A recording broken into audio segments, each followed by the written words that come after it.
Kim Bostwick is an ornithologist, evolutionary biologist, museum curator, and mother of two.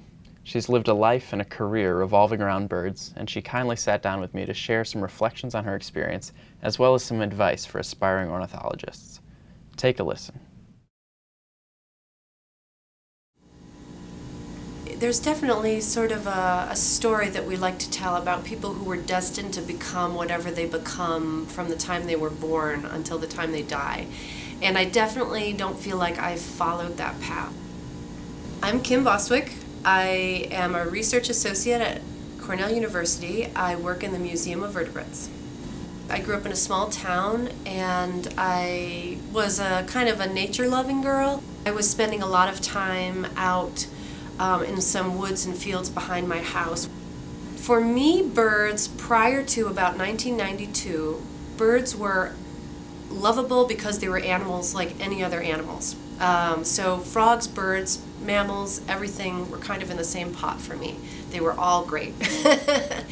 I had gotten out my field guide, and I had discovered things like indigo buntings, which had just floored me. And I was like, wow, what is that thing? I've never seen. Has anybody ever seen this thing before? And so I had my own little discoveries. It wasn't until high school that I got really excited about science. My biology teacher, his name was Gary Lloyd, and he was a really great person and a really kind of funny character. But he was an amazing teacher of biology, so that by the time I got to college, I was already pretty steeped in biology, and at that point really excited about animal behavior.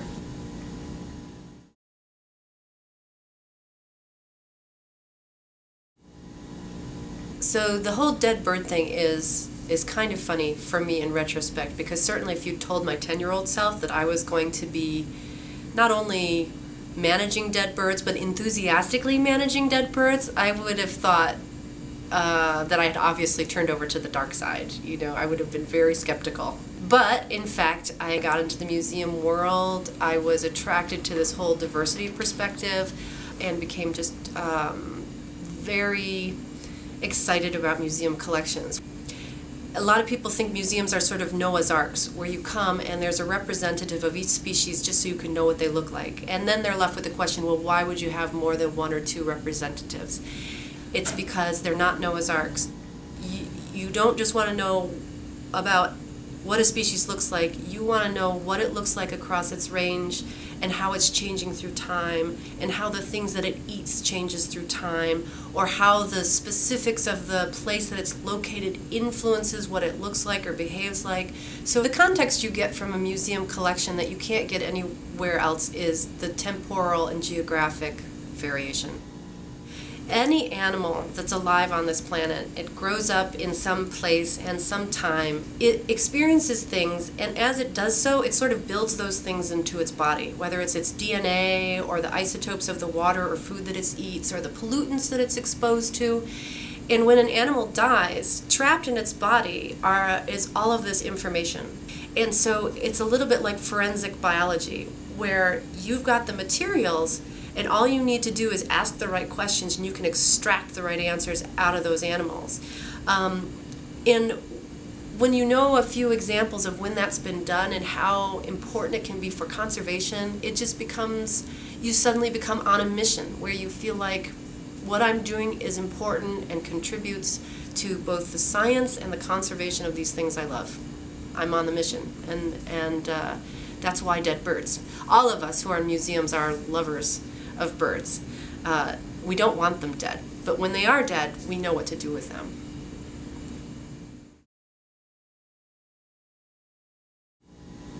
In my job, I have the excuse to learn new stuff all the time. Whenever I get to do field work, I feel pretty lucky about that. I feel like, oh my gosh, can't believe I get to do this, and I call it a job. So definitely that is major high up there. The other thing is actually working with students. Students are energizing, they're rewarding, they're eager to learn, and so they're just incredibly fun to be around.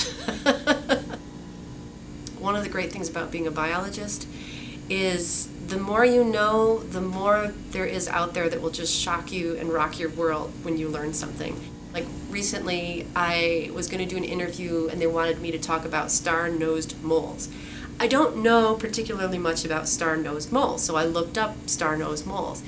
And I discovered this animal that was like the coolest thing on the planet. It has what are essentially hands on its face that it can like grab stuff and smell it and touch it and taste it all at the same time at lightning speeds, and then it can jump underwater and blow out bubbles and inhale and smell the bubbles from underwater.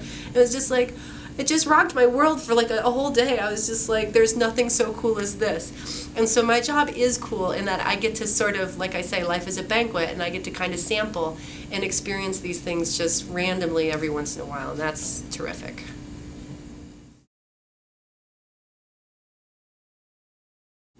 If I could have talked to myself back then, I would have given myself a good earful about what focus is and what focus is not.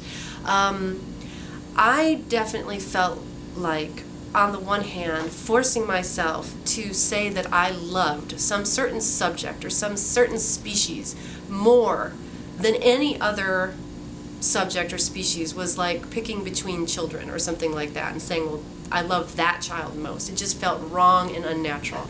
Instead of thinking of focus as closing all the doors, realizing that focus is something you do for a while to allow you to specialize, so that once you get to a certain level of skill and a certain level of knowledge, you can then look back at the rest of the world from that new perspective and choose where you want to go. Now is the time to explore avenues and really discover what works for you and what doesn't work for you, and not try and second guess how other people will be judging you for this or that other experience.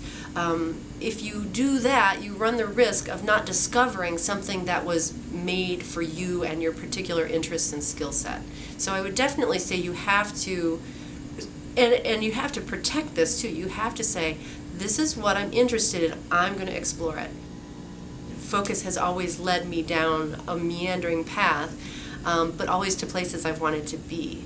And I'm on my way yet to a new place, and I'm very excited about that as well.